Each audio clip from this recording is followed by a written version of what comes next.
Hi everyone! Today I'm excited to show you how to make mini box to zipper pouches. If you're coming over from the tutorial where you quilt as you go with selvage edges, you can absolutely use those pieces to make these zipper pouches. I love that they are small enough to fit in the palm of your hand. They go well with your keychains and can hold your small essentials, and they do include an inner lining, so no raw edges on the inside. We are working with a small project, so it might feel a little bit finicky at times, but trust me, this is really worth it. I love it. They're really useful and they're just so cute. So let's get started. First, you'll need a zipper that is 8 inches or longer, 2 quilted outer panels that are 7 inches by 6 inches, and 2 inner lining pieces that are also 7 inches by 6 inches each. By the way, the outer panels do not need to have backing because we have the lining that'll hide the batting sides. Additionally, you will need a 4-inch by 2-inch zipper tab piece of fabric. I've already pressed it in half, then pressed it in half again to create these folded edges. When you fold it closed, we can start by sewing a top stitch seam 1/8 of an inch along both sides for later use. Eventually we will cut it in half so that we have 2 pieces of zipper tabs. I'll be right back. Alright, I've sewn along both edges of what used to be one piece and I did cut it in half. Each piece should now be 2 inches long. Now that this part is done, I'll set it aside and it will be ready when I need it at a later step. Next, take the 2 outer panels and decide which side will be at the top. Turn them over and make a mark that is 1/2 inch away from the top edge on each side to create a no sewing zone. Yes, this is where we will start and stop our sewing. If this is the top, mark 1/2 inch away from both edges on the batting side. Do this to both pieces. These are the tops with marks 1/2 inch away from the edge.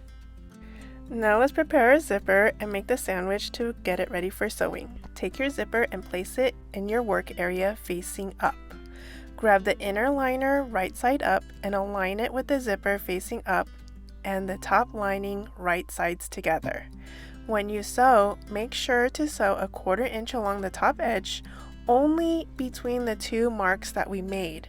Do not sew in the no sewing zone. I'll be back. I'm back from sewing that seam, and if you look closely, my seam starts here and ends by the other black mark that I made. On the back, my sewing line goes from here to the end, and so since I didn't go all the way, there's a little bit of an opening on both sides, and it's supposed to be that way. Now let's flip this open and place the zipper tab right side up again.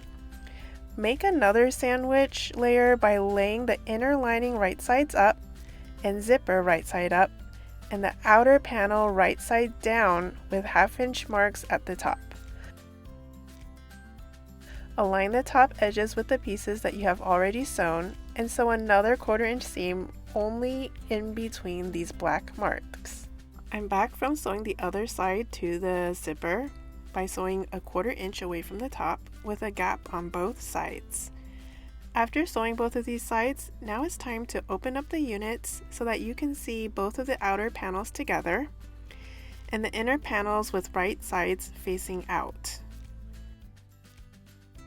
I'm going to press this with an iron and then top stitch to reinforce the seams on both sides, making sure not to sew in the no sew zone still. I've done the top stitch, making sure not to go over the 1/2 inch mark still, and at this point, the sides and edges should be able to flap open like so. The next step is to sew the longer edges of the inner panels right sides together with a 1/4 inch seam. You will need to leave about a 3 inch gap in the middle. Eventually we will use this gap to turn the pouch right side out.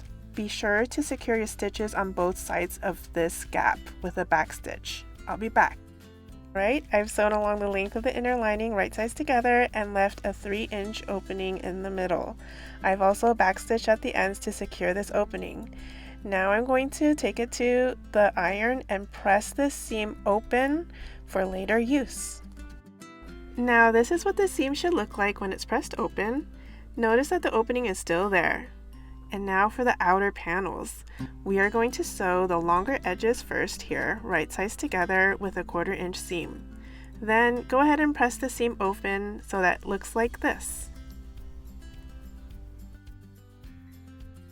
Now it's time to close these sides, but before we do that, we want to make sure the zipper is more than halfway open. When you are ready for sewing, separate and collapse the right sides of the outer panels. Center the zipper by aligning it with the seam that you pressed, then add your folded zipper tabs in the center.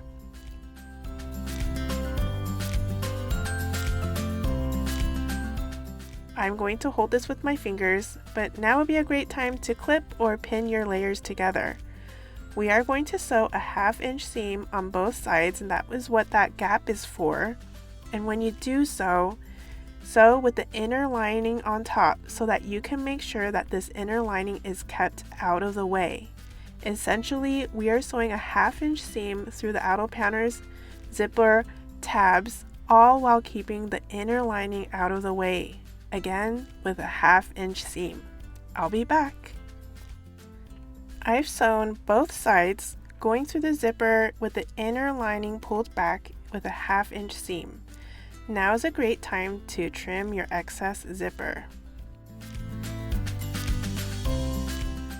Next is time to do the same for the inner lining.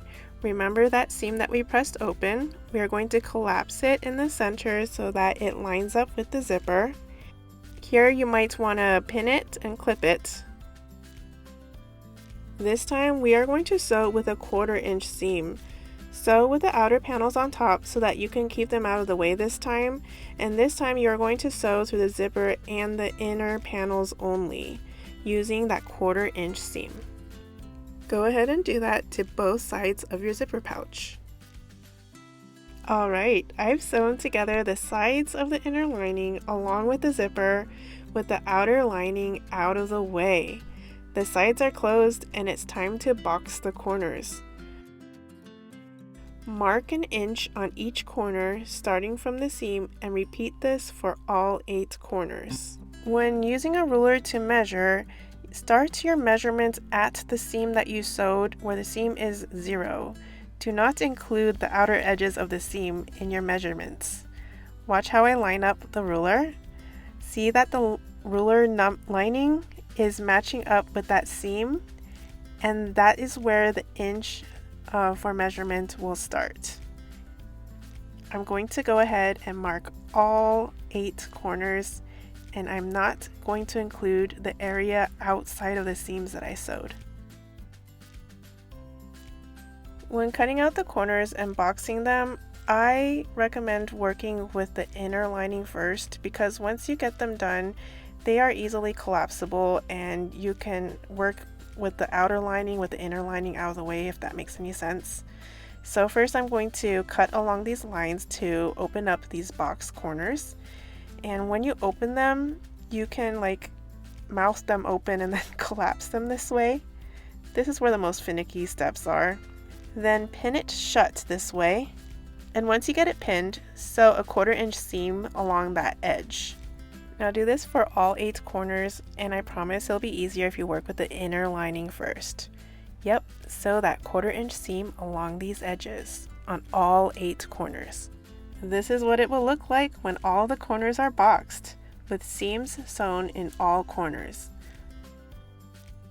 Finally, find the inner lining opening we made at the beginning of this project and turn the pouch right side out. Use your finger to poke out all the corners and then sew that inner lining opening shut. I'm not going to show you that last step. I think you can figure it out. I'm just excited to get this right side out so I can show you what it looks like. There is still a hole in the lining, but I'll do that later. Alright, here's your mini box zipper pouch with lining and cute zipper tabs.